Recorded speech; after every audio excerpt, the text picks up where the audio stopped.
నేనేం చెప్పాలనుకుంటున్నానంటే, ఇప్పుడు బిఎస్ఎన్ఎల్ టాటాతో టైఅప్ అవ్వబోతుంది. ఇన్ కేస్ టైఅప్ అయితే మటుకు బిఎస్ఎన్ఎల్ షేర్స్ కూడా పెరుగుతాయి. అండ్ మనకి రీఛార్జ్ చేసుకున్నాను ప్రైస్ అవన్నీ కూడా మేబీ తగ్గుతాయి. ఎందుకంటే BSNL 1 year plan around something 1500 ఎంతో ఉంది.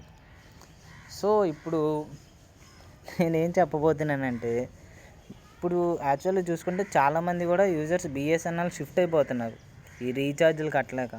అండ్ బిఎస్ఎన్ఎల్ కూడా 2025 లోపు మేము 5Gని కూడా ఎస్టాబ్లిష్ చేస్తామంటుంది.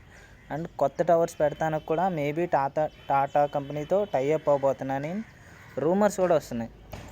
ఇన్ కేస్ అట్లా టైఅప్ అయితే బిఎస్ఎన్ఎల్ అనేది నిజంగా గవర్నమెంట్కి మంచి లాభం చేసుకొచ్చే ఒక సిగ్నల్ ఉంటుంది. కాబట్టి మీరు కూడా తగ్గితే బిఎస్ఎన్ఎల్ షిఫ్ట్ అవుతారు లేదా చెప్పండి కామెంట్లో.